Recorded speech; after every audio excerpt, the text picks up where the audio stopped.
ஆத்மாவை அறிந்து கொண்டவர்கள் அரிதானவர்கள். ஆயிரக்கணக்கான மக்களில் யாரோ ஒருத்தர் தான் அறிஞ்சிக்கிறாங்க. அப்படி அரிதானவர், அறிஞ்சிட்டவங்க அதை எடுத்து சொல்கிறவங்களும் அரிதானவர் அப்படின்னு சொன்னாங்க. அப்படி அரிதிலும் அரிதான ஆச்சாரியர் பெருமக்களுக்கும் எனக்கு ஒரு நாளைக்கு முன்னாடி தான் குருவிட்டு கேட்டேன் நான். அப்போ குரு எனக்கும் ஒரு தலைப்பு கொடுங்களேன், ஏன்னா எல்லாம் ஃபுல் ஆயிடுச்சு. நம்ம தான் ஓப்பன் பண்ணோன்னே புக் ஆகிடுது. பொம்மி அம்மாவுக்கே இல்லைன்ட்டாங்க. அப்புறம் ஏதோ போராடி வாங்கியிருப்பாங்க இருக்கு. அப்புறம் சுவாமி கருணையோட சரி பார்த்துட்டு புக் எடுத்து பார்த்துட்டு ஸ்லோகம் நம்பர் 51 பற்றி கொஞ்சம் பேசுங்களேன் அப்படின்னாங்க. ஒரு நாளைக்கு முன்னாடி தான். அப்போது அப்படி கருணையோடு எனக்கு இந்த வாய்ப்பு கொடுத்த நம்முடைய குருநாதர் அவர்களுக்கும் பொற்பாதங்களை தொட்டு இந்த இடத்துல வணங்கி நான் என் உரையை ஆரம்பிக்கிறேன். ஓம் சகனாவவது சகனௌ புனக்து சகவீர்யம் கரவாவகை தேஜஸ்வினாவதீதமஸ்து மாவித் விசாவகை. ஓம் சாந்தி சாந்தி சாந்தி. அது என்னன்னு தெரியலைங்க. நான் ரொம்ப இது வரைக்கும் சுவாமிஜி கொடுத்ததெல்லாம் பார்த்தீங்கன்னா இந்த கர்மயோக சம்பந்தப்பட்ட சப்ஜெக்டே தான் கொடுத்துட்ருக்காங்க. ஏதோ அதுக்கு ஒரு காரணம் இருக்குன்னு தான் நான் மனசார நினைக்கிறேன். என்னன்னு கேட்டிங்கன்னா, நான் இதுக்கு முன்னாடி பேசுனது, நீங்கள்லாம் பேசுனது எல்லாம் பார்த்தீங்கன்னா கர்மயோகம் அப்படிங்கிற இதில் தான் இருக்கு. அதில் அர்ஜுனன் கிரகஸ்தன், அதை உபதேசம் கொடுத்த கிருஷ்ண பரமாத்மாவும் இல்லறத்தில் இருந்தவர், அதை தொகுத்து எழுதின வியாசர் முனிவரும் இல்லறத்தில் இருந்தவங்க, நம்மளும் இல்லறத்தில் இருக்கிறோம், நம்ம குருநாதரும் அந்த இல்லற வாழ்க்கையில் இருந்து வந்தவங்க. ஸோ இப்படிப்பட்ட நம்ம இவங்களுக்கு தான் இந்த அத்தியாயம் ரொம்ப முக்கியம் அப்படின்னு நினச்சிட்டு, ஏன்னு கேட்டிங்கன்னா ஞானம் பெறுவதற்கு சந்நியாசம் மட்டும் அவசியம் இல்லை, கிரகஸ்தனும் கூட வர முடியும், ஒரு கர்மயோகியாக இருந்து அவன் ஞானம் பெற முடியும் அப்படிங்கிறத பகவத்கீதை எவ்வளவு தெளிவாக எல்லா அத்தியாயங்களும் சொல்லுது. நம்ம நினைக்கிறோம் 2வது அத்தியாயத்தில் தான் கர்மயோகத்தை பற்றி சொல்கிறாங்க அப்படின்ட்டு. ஈவன் 6வது அத்தியாயத்தில் தியான யோகத்தில் ஒரு ஸ்லோகத்தில் அது வரைக்கும் அது எல்லா அத்தியாயத்திலையும் கொண்டுட்டு போகிறாங்க.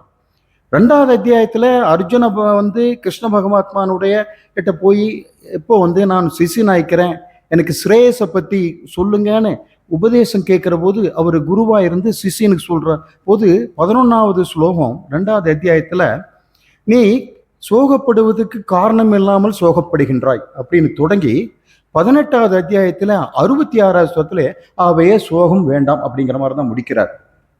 அப்போது சோகம் அப்படிங்கிறத நம்ம ரொம்ப தெளிவாக ஆராய்ச்சி பண்ண வேண்டியதாக இருக்குது. சோகம் ஏன் மனிதனுக்கு வருகின்றது அப்படின்னா, போர்க்களத்தில் யுத்த காலத்தில் அர்ஜுனன் என்ன பண்ணுறான், கடமைக்கும் உணர்ச்சிக்கும் உள்ள போராட்டத்தினால தான் உனக்கு மனக்குழப்பம் வந்துச்சு. அந்த மனக்குழப்பத்தினால தான் காண்டிபத்தை கீழே போட்டுட்டு என்னென்னமோ கற்பனையெல்லாம் பண்ணிட்டு இருந்தான். நான் சொந்த பந்தம், குருமாதரன் தாத்தா எழுத்து வளர்த்தினாரு, அப்படி இப்படி இவங்களெல்லாம் கொண்டுட்டு ஆடுறதோ, நான் பிச்சை எடுக்க போகலாம், என்னென்னமோ சொல்கிறான். அப்போ இந்த பிதற்றெல்லாம் ஏன் வருதுன்னு சொல்லிச்சுன்னா மனக்குழப்பம். அப்போ அந்த பகவத்கீதையில் சொல்றது என்னன்னு கேட்டிங்கன்னா, சோக நிவர்த்தி. ஞானத்தை மட்டும் கொடுக்கறது இல்லை, ஒரு ஞானிக்கு ஞானம், அஞ்ஞானிக்கு சோக நிவர்த்தி. அப்போ இது எல்லா தரப்பு மக்களுக்கும் இது போய் சேர வேண்டிய விஷயம், கற்றுக்க வேண்டிய விஷயம். அது குறிப்பாக கர்மம், கர்ம யோகம் அப்படிங்கிறத மிக தெளிவாக விளக்கக்கூடிய ஒரு நூல் உலகத்திலே எதுன்னு கேட்டிங்கன்னு சொல்லிச்சுன்னா இதை தவிர வேறு எது இருக்க முடியாது. நீங்கள் அவ்வளோ அற்புதமான நூல்னால தான் சுவாமி திரும்ப திரும்ப திரும்ப திரும்ப நமக்கு கர்மயோகத்தை நீங்கள் தெளிவாக கற்றுக்கணும் அப்படிங்கிறதுக்காக தான் சொல்கிறாங்கன்னு நான் நினைக்கிறேன், என்னுடைய கருத்து. அப்போது கர்ம யோகம் என்ற, இப்போ கர்மம் ஒன்று தெரியும் நமக்கு, நம்ம அன்றாட செய்கிற செயல்கள் எல்லாமே நம்மளுக்கு கர்மம் தான். அப்போ கர்ம யோகம்னு சொல்கிறாங்களே, இப்போ என்ன ஏதோ வித்தியாசம் இருக்கு இல்லையா? அப்போ யோகம்னா என்ன? யோகம்னா பொதுவாக இணைதல் அப்படின்னு தான் பேர். அப்போது இங்கே கர்ம யோகம் அப்படிங்கிறது நம்ம கர்மி கர்ம யோகி. கர்மிங்கிறவன் எப்படின்னு கேட்டிங்கன்னா, தான் செய்கிற செயலுக்கு ஒரு பலனை முன்கூட்டியே தீர்மானிச்சுப்பேன், எனக்கு இந்த பலன் வேண்டும் அப்படின்னு பலனை தீர்மானித்து செயலை செய்யக்கூடியவன். அப்போது பலனை தீர்மானித்து செயல் செய்யக்கூடியவனுடைய எப்படி இருக்கும் அந்த பலனை அடைவதற்கான முயற்சிகள்? எது வேணாலும் செய்யலாம். அது தர்மமா அதர்மமா, நியாயமா நியாயம் இல்லையா, எது ஏற்புடையதா ஏற்புடையது இல்லையா அப்படின்றதெல்லாம் அவனுக்கு கவலை இல்லை. அந்த செயல் எனக்கு நினைச்ச மாதிரி நடக்கணும். ஒரு கால் எனக்கு நினைச்ச மாதிரி நடக்கலைன்னா நான் எதை வேணாலும் செஞ்சு அதை சாதிப்பேன். அப்போ எங்க அது? கர்மம் செய்கிறவன் என்ன பண்றான்? பாவத்தை உண்டு பண்றான்.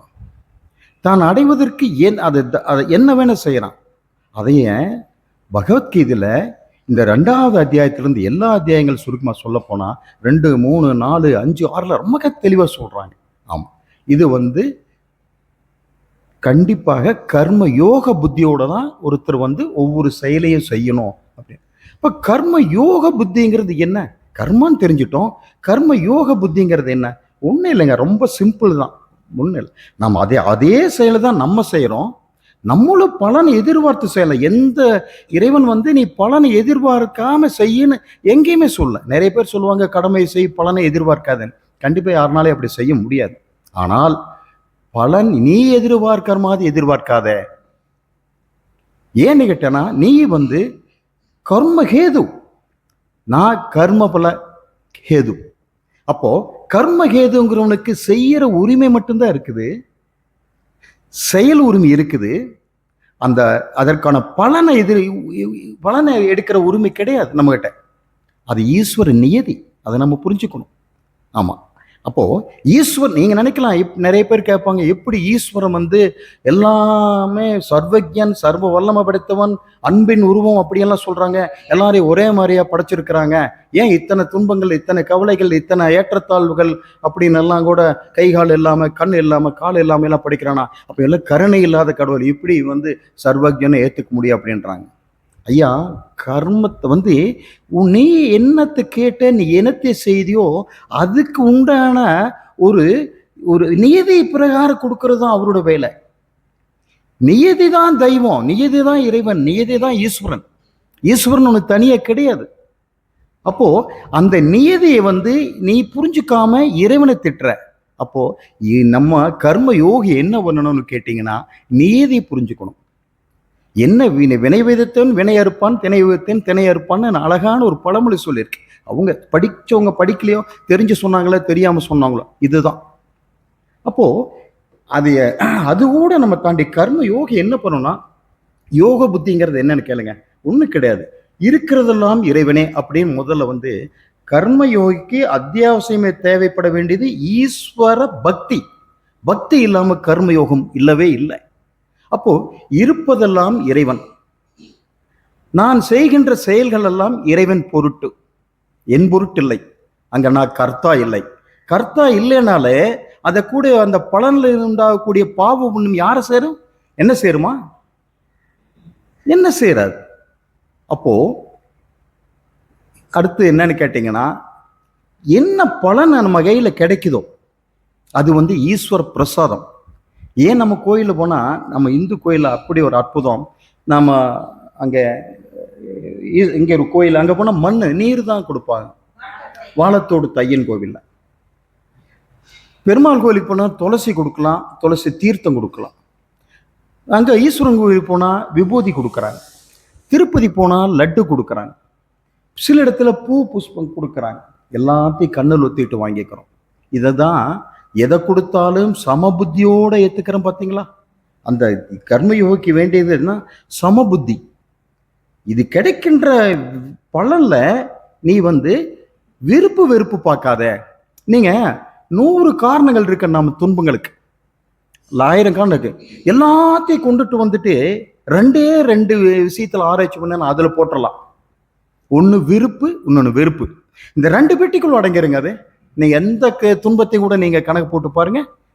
அப்போ விருப்பு வெறுப்பு தான் எல்லா விஷயங்களுக்கும் ஒரு அடித்தளமா இருக்கு, ஆதாரமா இருக்குன்னா, கர்மயோகி என்ன பண்றான்னு கேட்டீங்கன்னா, அந்த விருப்பு வெறுப்பிலிருந்து விலகி நின்று வருகின்ற செயல்களை தன்னுடைய இஷ்டத்துக்கு தனக்கு மாற்றுவதற்கு முயற்சி சொன்னாமல் இருக்கின்ற செயலை இருக்கின்ற விளைவை ஏற்றுக்கொள்கின்றான். எப்படி இருக்கின்றதோ அப்படி மனப்பக்குவத்தோடு ஏத்துக்கிறான். அப்படி ஏத்துக்கிற போது என்னன்னு கேட்டீங்கன்னு சொல்லிச்சுன்னா, அவனுக்கு துன்பம் என்பது இல்லை. ஏன்னா விளைவு நம்ம கையில் இல்லை, விளைவை மாற்றுவதற்கு நம்ம கிட்ட சக்தி இல்லை. இப்படி இருக்கின்ற போது அந்த விளைவு என்னவாக இருந்தாலும் நம் செயலுக்கு அது கிடைக்கும். ஏன்னா விளைவுங்கிறது வந்து எதிர்பார்த்த மாதிரி கிடைக்கலாம், எதிர்பார்த்த விட குறைய கிடைக்கலாம், எதிர்பார்த்ததை விட கூட கிடைக்கலாம், மாறியும் கிடைக்கலாம். அப்போ இப்போ ஒருத்தர் நிற்கிறார் ரோட்ல, அந்த ரோடு கடந்து போய் பஸ்ஸுக்கு போகணும், கடந்து போறாரு, கடந்து போய் பஸ்ஸுக்கு போறாரு, உடனே பஸ் வந்து சேரி போயிட்டார். அது நினைச்ச மாதிரி நடந்தது.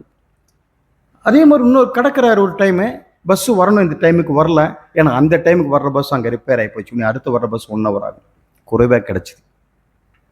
அடுத்து கடந்து போறாரு, இங்கே நின்றுருக்கீங்க அப்படின்னு ஒருத்தர் காரில் வந்து கேட்குறாரு, இல்லைங்க வாப்பா நான் அங்கே போகிறேன் அப்படின்னு வீட்லேயே விட்டுட்டு போறாரு. எதிர்பார்த்தோட கூட கிடைச்சிருக்கு. இன்னொரு இப்போ இருக்குது, மாற்றியும் கிடைக்கும், கிராஸ் பண்ணி போறாரு, ஐசூவில் கட்டு போட்டு படுத்திருக்காரு. அப்போ நீங்க எதிர்பார்க்காத எப்படி இந்த விளைவுகள் வந்து தன்னுடைய தீர்மானிக்கக்கூடிய கர்ம பலத்தாத ஈஸ்வரன், எது அவரும் தன்னிஷ்டத்துக்கு தீர்மானிக்கிறது இல்லை, எது அதோட நியதைக்குட்பட்டு இங்க வந்து ஈஸ்வரன் நியதைக்குட்பட்டு பலன்களை கொடுத்துட்டு இருக்காரு.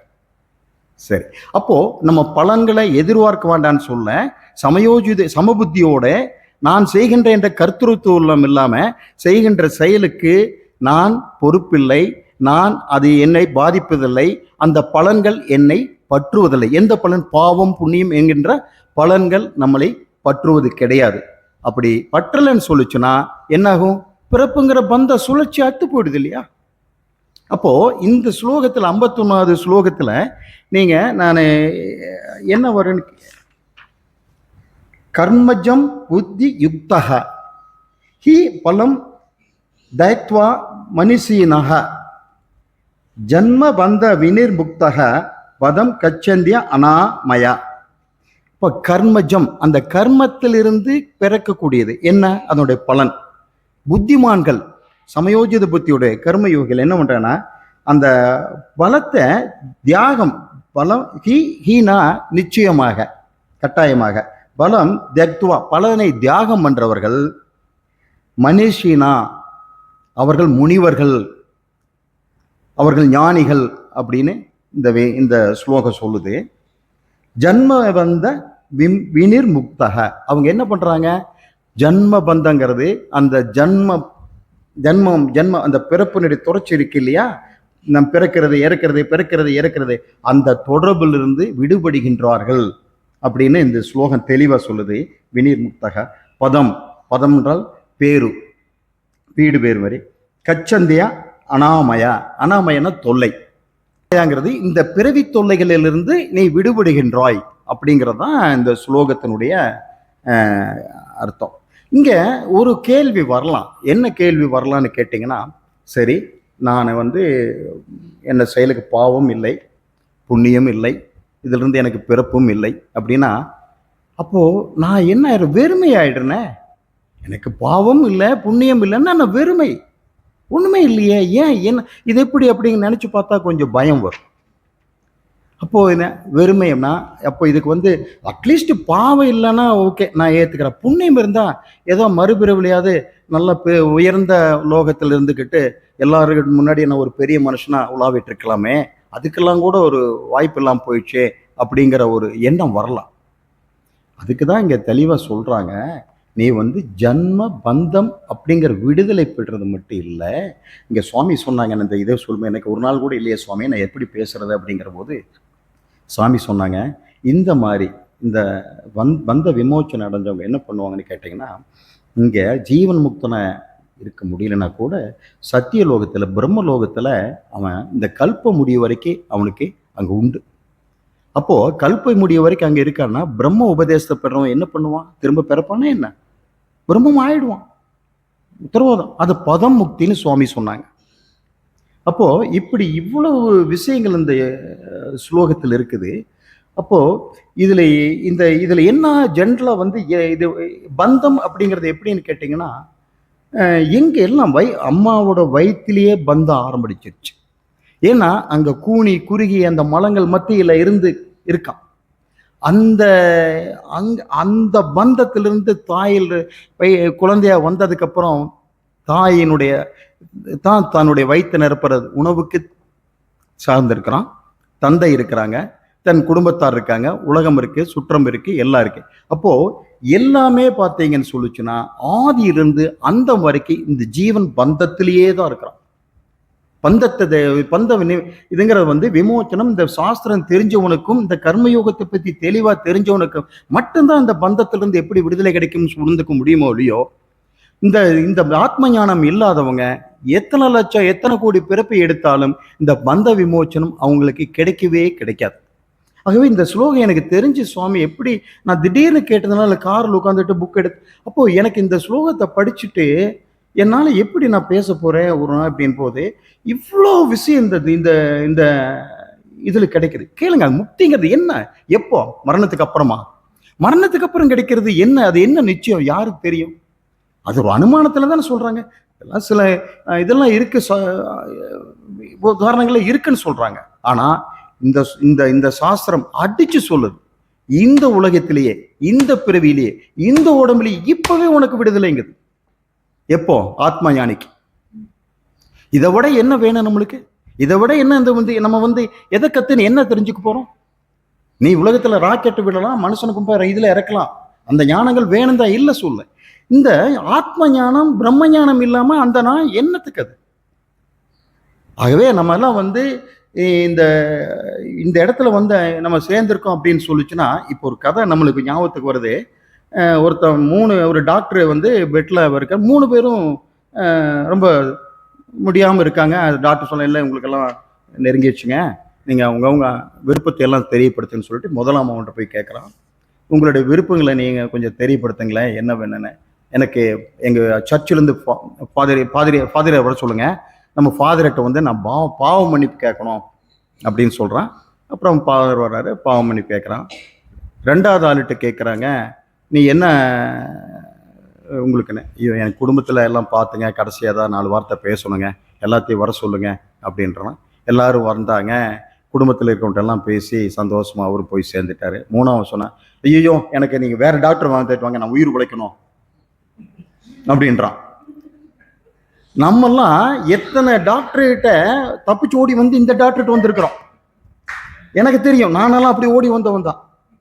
ஆகவே எனக்கு இந்த இடத்துல நம்ம உயிர் வாழ்றோம், உயிர் வாழ்றது உத்தரவாதம் உண்டு. ஆத்ம வித்யாலயில கண்டிப்பா நம்ம வந்து இந்த டாக்டர் நம்மளை கைவிட மாட்டாரு, நம்மளை காப்பாற்றுவாரு, நம்மளுக்கு வாழ்க்கை, உயிர் நீண்ட வாழ்க்கை. எந்த வாழ்க்கை தான்? அந்த பிரம்ம வாழ்க்கை உண்டு. அப்படி இருக்குது. ஸோ நம்ம எப்படி இருக்கணும்னு கேட்டேன்னா, நம்ம இந்த வேட்கை, இந்த சாஸ்திர ஞானம், இந்த குருவிட்ட நம்ம கத்துக்கணும் அப்படிங்கிறது இந்த இதுல வர்ற மாதிரி தலையில தீப்பத்து நம்ம என்ன பண்ணுவான்? ஓடி எங்க தண்ணியை தேடுவான் இல்லையா? அது மாதிரி நம்ம தேடணும். அப்போ இந்த குரு என்ன பண்ணுவாருன்னு கேட்டீங்கன்னா, தாய் எப்படி ஒரு குழந்தைகிட்ட எப்படி அன்பா இருக்கோ அப்படி நம்ம வந்து குருவிட்ட அன்பா இருக்கணும். நம்ம நம்பிக்கை இருக்கணும், ஸ்ரத்தா இருக்கணும். அப்போ நீங்க தாய் கவனிச்சிருக்கீங்களா? வீட்டுல சமையல் பண்ணிட்டு இருப்பாங்க, ஜன்னலையே எட்டி பார்த்துட்டு இருப்பாங்க, பையன் குழந்தை விளையாண்டு இருப்பான், சமையல் நடக்கும், ஆனா கவனம் பூரா குழந்தைகிட்டு இருக்கும், விளையாண்டு இருப்பான். சத்தம் கேட்டவங்க கூட அடிச்சு அப்படியே போட்டு விடுவாங்க, என்னடா கண்ணு அப்படின்னு. அப்போ தாயுள்ளத்தோட எடுத்துக்கிற இங்க குரு நம்மகிட்ட இருக்காங்க. நம்ம என்ன பண்ணினாலும், எங்க விளையாண்டுட்டு இருந்தாலும் அவருடைய கவனம், எண்ணம், கருணை, அன்பு எல்லாம் அங்க எங்க நம்ம கிட்ட. ஸோ இப்படிப்பட்ட நமக்கு ஒரு அடைக்கலம் கிடைச்சிருக்குது. இந்த அடைக்கலத்தை வந்து நம்ம வந்து முழுமையா நம்ம வந்து பயன்படுத்திக்கணும். இதுல அர்ஜுனனுக்கு வந்து என்னன்னு கேட்டீங்கன்னா, மரணத்தை பத்தி தான் பயம். மரணம்ங்கிறது வந்து இருக்கிற துக்கத்திலேயே ரொம்ப அதிகபட்சமான துக்கம் மரணம் தான். அதைத்தான் மாரணம்பாங்க. அதே மரணம் என்னன்னு கேட்டீங்கன்னா, மாற்றத்தினுடைய அடுத்த நிலை தான் மரணம். சேஞ்சஸ் ஆர் சேஞ்சலஸ் லா அப்படிம்பாங்க. மாற்றம் ஒன்றே மாறாததும்பாங்க. ஆகவே மாற்றம்ங்கிறது இந்த நம்ம உடம்பு 6 விதமான மாற்றம் சொல்லி இருந்தது, பிறந்தது, வளர்ந்தது, தேய்ந்தது, நோய் வயப்பட்டது, மரணித்தது, இதுதானே. அப்ப எல்லாமே மாற்றத்துக்கு உட்பட்டதானே. அப்ப மாற்றத்துக்கு உட்படாத ஒரே ஒரு இருக்கு அப்படிங்கிறது தானே நம்ம இந்த சாஸ்திரம் திரும்ப திரும்ப விளக்கிட்டு இருக்குது. அப்ப எது ஒன்று மாறாததோ, எது ஒன்று முழுமையானதோ, எது ஒன்று பூர்ணமானதோ, எது ஒன்று உறுப்புகள் இல்லாததோ, இதுக்கு என்ன தேவை இருக்கு? எது ஒன்று தன்னை போல் வேறொன்று இல்லாததோ, இது எது கூட போய் போட்டி போடணும்? நம்ம ஏன் அதை கொண்டு நம்ம கவலைப்படணும்? நமக்கு என்ன ஏன்னா வேறொன்று இல்லை அப்படிங்கிற போது, நான் மாற்றம்தான் இருக்கிற போது எனக்கு துயரத்துக்கு எனக்கு எங்க இடம் இருக்குது? துயரமே இல்லையே. வேறொன்று இருந்தா தானே போட்டிகளும் பொறாமைகளும் இதெல்லாம் வருது. ஆகவே ஆத்மாங்கிறது என்னங்கிறத நம்ம தெளிவா புரிஞ்சுட்டு, இந்த நம்ம ஆத்ம வித்தியாலயத்தில் நம்ம கத்துக்க வேண்டியது ஆத்ம ஜீவ ஐக்கியம். இந்த ஞானம் வந்தா நமக்கு எதுவுமே வேண்டாம், எந்த சாஸ்திரம் படிக்க வேண்டியதில்லை. முதல்ல ஜீவன் அப்படிங்கிறத நம்ம என்னன்னு தெளிவா தெரிஞ்சுக்கணும். ஜீவன் அப்படிங்கிறது வந்துங்க, இந்த உடம்பு, மனம், இந்திரியங்கள் சேர்ந்த பிரம்மம் ஜீவன். குழப்பமே இல்லை. ஜீவத்துவம் தான் எங்க நம்ம கிட்ட இருக்கு. அதைத்தான் நம்ம புரிஞ்சுக்கணும். நான் துக்கி, நான் அல்பன், நான் குறைவுடையவன், நான் குள்ளம், கருப்பு, வெள்ளை, இதெல்லாம் எங்க ஜீவத்துவம். அது எதனால வருது? அறியாமையினால வருது. அப்போ அறியாமை என்ன பண்ணணும்? அறிவை கொண்டு நீக்கணும். அப்போ அறிவை கொண்டு நீக்கணும் என்ன பண்ணணும்? குரு வேணும், சாஸ்திரம் வேணும், ஸ்ரத்தா வேணும். இது இருந்துச்சுன்னு சொன்னா அறிவை நம்மளால எடுத்துக்க முடியும். அப்போ நமக்கு என்ன வேணும்? சாஸ்திரம் இருக்குது, குரு இருக்குது. என்ன வேணும்? விசாரம் வேணும். அப்போ குரு, சாஸ்திரம், விசாரம், இந்த மூன்றும் இருந்து சொல்லிச்சுன்னா ஞானம் நிச்சயம். நம்மளுக்கு ஞானம் ரொம்ப ஒன்றும் பெரிய கஷ்டம் இல்லைங்க. மெத்த சுலபம்னு சொல்லி போட்டு நம்ம ரமண மகரிஷி சொல்லதாக குரு சொல்லுவாங்க அடிக்கடி. அதான் ஞானம் மெத்த சுலபம். நீ பிரம்மான்னு தெரிஞ்சுக்கன்னு தான் சொல்லுது. நீ போய் அதை பண்ணிட்டு வா, அதை பண்ணிட்டு வா, எவரெஸ்ட் ஏறிட்டு வா, நீ போய் ஒலிம்பிக்ல மெடல் வாங்கிட்டு வானெல்லாம் சொல்ல கிடையாது. அப்போ ஞானம்ங்கிறது இங்கேயே இப்பவே பெறக்கூடிய விஷயம். ஒன்னே ஒன்று, நான் பிரம்மம்னு உணர்ந்துக்கிட்டா போது, அந்த பிரம்மம்னு தெரிஞ்சுக்கிட்டா போது. தெரிஞ்சுக்கணும் அப்படின்னு சொல்லிச்சுன்னா அதுக்கு என்ன வேணும்? குரு வேணும். நமக்கு குருவனுடைய மேல ஸ்ரத்தா வேணும், குரு பக்தி வேணும், சாஸ்திர அறிவு வேணும். அதை கொண்டு விசாரிக்கணும் அப்படின்னு நான் கேட்டுக்கிறேங்க. இதுதான் நான் உங்கள்கிட்ட கர்ம யோகத்தை பற்றி தான் ரொம்ப சிம்பிளாக தெரிஞ்சுக்கோங்க. எல்லாருமே இது ரொம்ப அடிப்படையாக நீங்கள் கடைப்பிடிக்க வேண்டிய ஒரு விஷயத்தை நான் இறுதியாக சொல்லிடுறேன். எப்படின்னு கேட்டிங்கன்னா, கர்மயோகம் அப்படின்லாம் நம்ம படிக்கிறோம். கர்மயோகம் படிக்கிறோம்னு சொல்லிச்சுன்னா அது எப்படி நம்ம வாழ்க்கையில் கொண்டுட்டு வர வேண்டியது அப்படிங்கிறத முக்கியம். நம்ம ஒவ்வொரு செயலு கர்மயோகமாக தான் பண்ணணும். நீங்கள் சாப்பிட்றது, தூங்குறது, உட்கார்றது, பஸ் ஏறுறது, வர்றது, வேலைக்கு போகிறது, யாரையும் வேலைக்கு போக வேண்டாம், நீங்கள் இன்பமாக இருக்க வேண்டாம், நீங்கள் சம்பாதிக்க வேண்டாம், நீங்கள் குடும்ப குட்டியோடு இருக்க வேண்டாம் அப்படின்னு சாஸ்திரம் சொல்கிறதே கிடையாது. நீ அனுபவின்னு சொல்லுது. ஆனால் நீ தர்மத்துக்கு உட்பட்டு சரியா, அது சரியா தவறா, அது நல்லதா கெட்டதா, இதை உன்னால பிரித்து பார்க்க விவேக புத்தி இருக்குதா? நீ அனுபவிங்குது, வேண்டான்னு சொல்றதில்ல. அப்போ இந்த விவேக புத்திக்கு உட்பட்டு நம்ம எல்லா காரியங்களையும் செய்யற போது, அப்போ இதுதான் கர்மயோகம்ங்க.